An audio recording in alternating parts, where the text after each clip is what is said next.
دور ہے.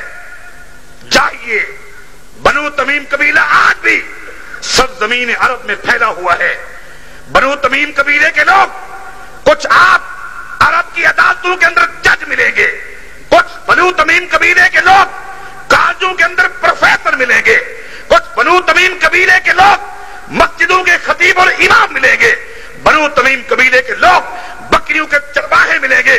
کعبہ کی رب کی قسم ہے, بکری کا چرواہا بنو تمیم قبیلے کا نوجوان بھی اگر اس سے پوچھیں گے تو کون ہے, وہ کہے گا میں اہل حدیث ہوں,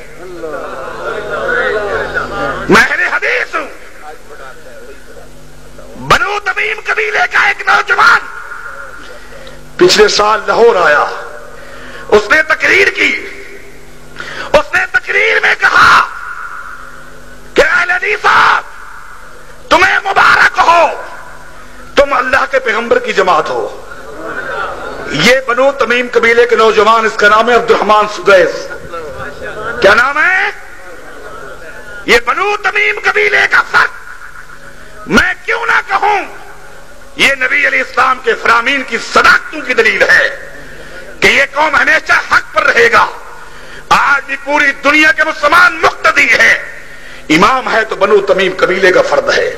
پوری دنیا کے لوگ حج کرنے کے لیے جاتے ہیں, عرفات کے میدان میں خطبہ حج دیتا ہے تو بنو تمیم قبیلے کا لوگ.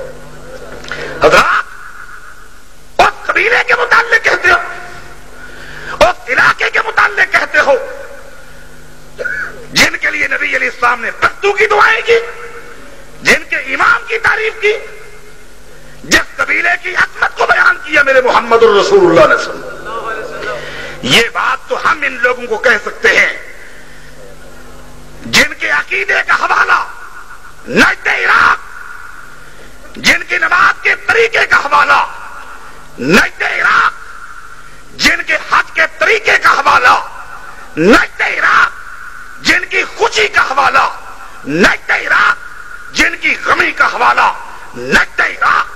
ہم تو ان کو نجدی کہیں, یہ ہمیں کس طرح نجدی کہتے ہیں؟